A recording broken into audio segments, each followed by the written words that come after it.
Yo, what up guys? Today we have a very interesting news post to cover because this is one I've been waiting for this for ages, and I was actually expecting something else today. The PVM nerfs and stuff that were meant to address this week. It's not out yet. Maybe it's coming. Maybe we're back like back-to-back videos or something. But anyway, Masterwork and Legendary weapon improvements. I'd rather have this instead, but I still am waiting for the other ones. So keep an eye out for that. This should be super interesting though. So RuneScape is a sandbox MMORPG. They say. In fact, let me just. My camera's way too big. Okay, so RuneScape is a sandbox MMORPG that offers players the freedom to explore and progress through the world of Gillinor in many ways that match their individual playstyles. Whether you're an avid skiller, a dedicated quester, or a thrill-seeking boss hunter, there are countless paths to advancement. For combat-focused players in particular, progression often centers around acquiring powerful and unique gear to tackle RuneScape's diverse and challenging bosses. Among the most sought-after items are high-level weapons that enhance the various combat styles. These weapons are essential to mastering the game's combat systems and form the backbone of high-end PvE encounters. In this update launching on Tuesday, May 27th. This is soon. This is now. This is soon. We'll focus specifically on two categories of these powerful tools: legendary and masterwork weapons. Cool. I am super excited about this. In case you couldn't tell by the this is sort of thing. Legendary weapons. So we got the melee two-hander, the Ek-Zekkil. This one. Anyway, the colossal two-handed blade of Zuk, the weapon of the great champion himself, has long struggled to stand out as a standalone melee weapon. Instead, it's often used in tandem with other bleed-focused gear, which has led to it feeling more like a utility item than the fearsome weapon it was meant to be. True, you just pop it in an essence of finality, right? And you're just like, yeah, stab, and then that's it. While we're not opposed to some weapons being primarily valued for their special attacks, players have consistently expressed a desire for more reasons to actively wield this sword in combat. I think tier 95 weapons should be something that you actually actively want to seek out to use, rather than just popping anything. Like everything else, pop them in EOFs, sure, but I think that's where they're leaning with this anyway. In response, we've taken the Ek-Zekkil back to the drawing board, aiming to give it a stronger, clearer identity, whereas the Leng weapons shine in shorter bursts. We want the EZK to come into its own during longer. Into its own during longer? Maybe I'm reading that wrong.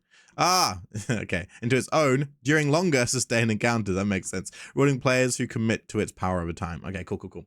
To achieve this, we've removed the current special attack, the Igneous Cleave, and replaced it with a new one, the Igneous Showdown. The new ability has a 1-minute cooldown, costs 6% adrenaline, and draws inspiration from the dramatic duels that Zuk himself has faced, reinforcing the weapon's identity and thematic roots. Okay, so let's have a look. Marks target for a fiery duel. Okay. Deals an additional. Let's read how this works down here, because deals an additional damage against your flame-bound rival. Applies flame-bound. So you'll do. Let me just read it on here. Yeah. Activating Igneous Showdown will instantly deal moderate damage to your target and mark them as your flame-bound rival until either they are defeated or you fall in combat. Okay. Cool. This mark can be transferred to another enemy by using a special attack on a new target. However, you can only have one rival active at a time. While a target is marked, you gain the following benefits. Plus 5% melee damage against your rival. 5% reduced damage taken from them. Using Igneous Showdown on the same target on the same rival deals additional damage. Okay. In addition to the new special attack, the EZK now features a passive effect called Ashen Vow, which is activated when the weapon is equipped. This is going to be interesting for sure. This passive empowers 3 of your melee abilities. Pulverize, adrenaline cost is reduced from 100 to 60. That's pretty big. Quake increases the base hit chance debuff on all effects from 2 to 4. Okay, cool. And Lesser Smash increases damage from 95 to 115 to 1. That's pretty big.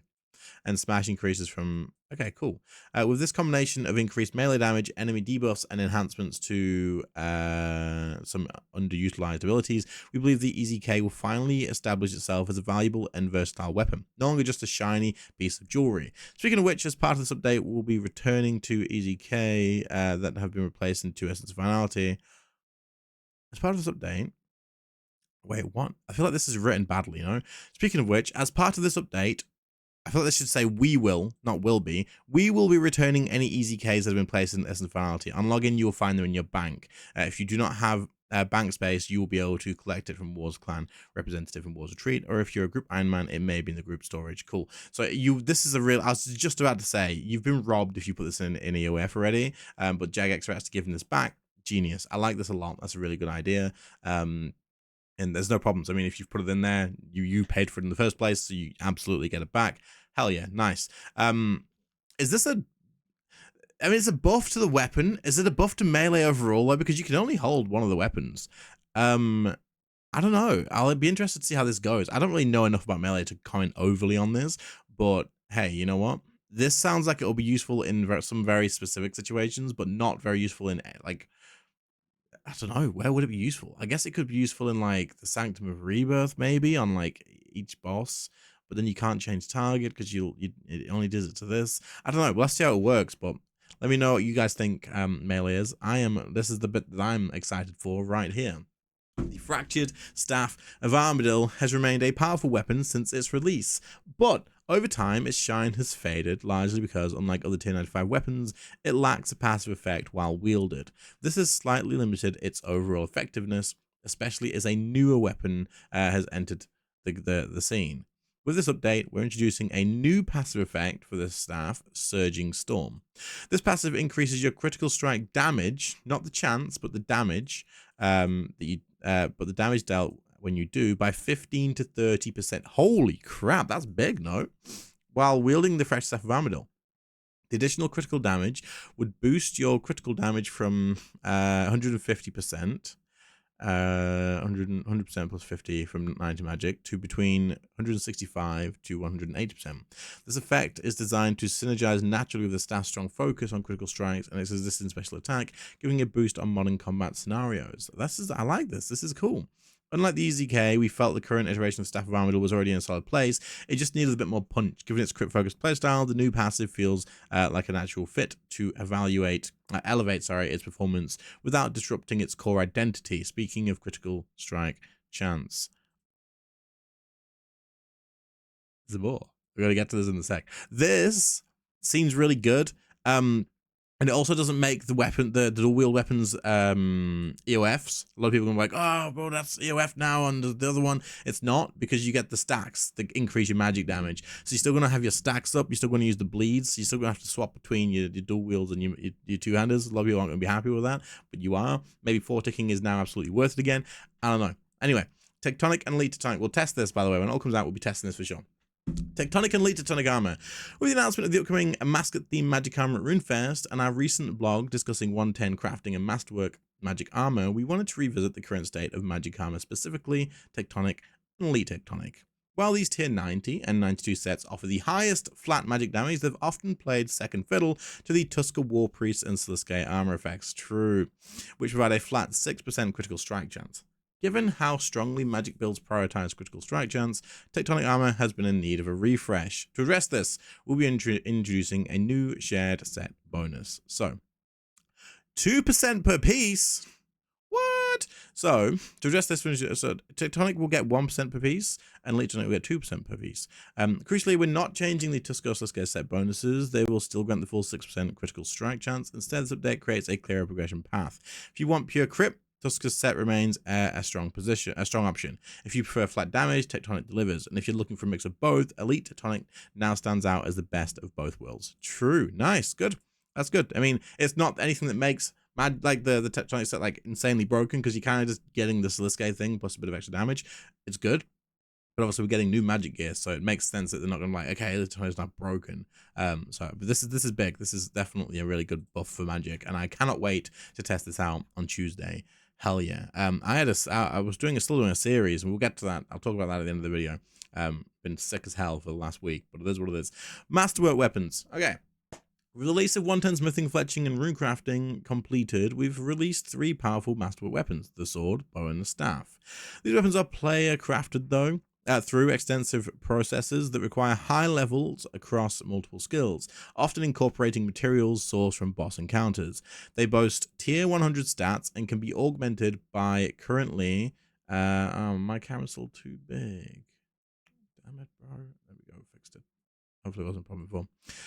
They boast 100 tier 100 stats and can be augmented, but currently lack any additional passive effects or special attacks. In essence, they are powerful yet straightforward, strong but not complex. In the context of classic RPG, these weapons would sit above core crafted gear thanks to the significant investment of time and resources required to make them. They wouldn't be considered ultimate endgame items. Within the RuneScape ecosystem, however, they occupy a more ambiguous space. They're intended as an accessible entry point for players learning combat, a training tool for mid to high level progression, or are they simply another option in the arsenal of experienced boss hunters? Depending on who you ask, the answer could be all of the above. So with this update, our goal is to clarify their role and define where these are meant to be. I think they're going to be meant to be like for this one, no? This one, no? This one, maybe? That's a good point. I don't freaking know.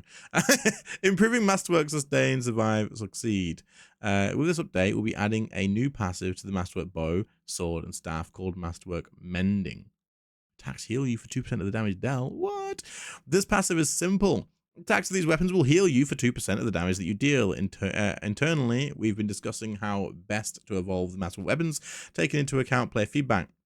Our goal was to strike a balance, enhancing their value as a supportive tool for newer combat players. Yeah, I thought that's where it would sit, right? While also positioning them as a viable optional choice for experienced PVMers. Importantly, this update isn't about overshadowing or competing with legendary weapons, but rather about giving Masterwork gear a clearer, more personal role in the broader. Yeah. So I always assumed that these were meant to be. You would buy these as an option before you can afford like your really high level weapons. Like they're just another cheaper option that you can get your hands on or craft yourself before getting Staff of Armadyl. For example, Iron Man as well can craft these before then going and grinding out for a Staff of Armadyl Carapack or the EZK, that sort of stuff, right? Makes more sense. Healing is a highly versatile aspect of combat. For newer players, it acts as a safety net, extending the length of encounters and providing more time to learn mechanics and develop strategies. In the hands of skilled veterans, it becomes an additional tool in their arsenal, either helping supplement their defensive kits or smoothing over less threatening combats such as Slayer tasks. During our exploration, we consider the wide range of options, including both new special attacks and passive effects. Some of the ideas included empowered versions of existing special attacks, such as those from the Dark Bar. Oh, yeah, cool, fair enough. Weakened variants of legendary weapon special attacks. No, don't do that. I'm glad they didn't do that. Unique special attacks that were designed as introductory tools to help players learn core combat mechanics. It could have been cool. And passives that enhanced specific abilities like Greater Chain, Ricochet, or Barge. Okay. I mean, we already have the greater versions of these, right? While many of these concepts have potential, they often conflict with the core goals of this update.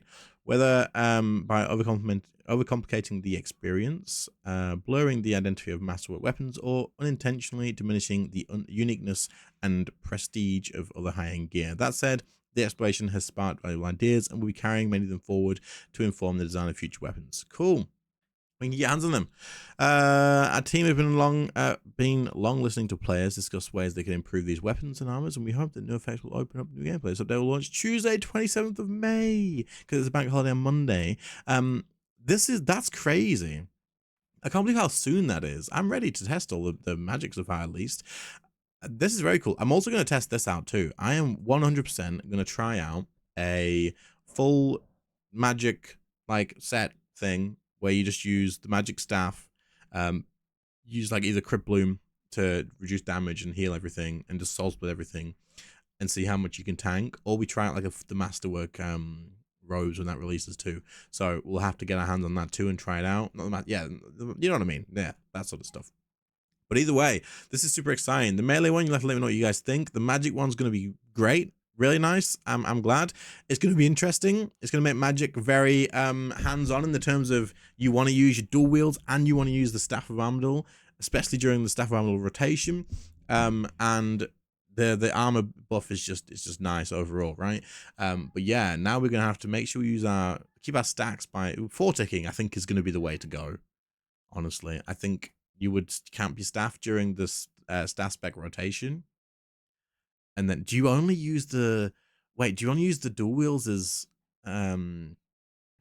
bleeds now? Maybe you only use the dual wields as bleeds now and then you camp the staff after. I don't know. we'll see what happens. We'll test it out. Let me know what you guys think in the comments. And other than that, I shall catch you on the next one. Oh, actually, yeah, I've been sick as hell. My whole family's been pretty ill, so that's where I've been. I did have a series that was meant to be 10 days. I'll rip my account in a way. We'll just have to resume that when I'm back, which will hopefully be to Sunday or Monday. But anyway, thanks for bearing with, and I'll catch you on the next one. See you later, guys. Bye.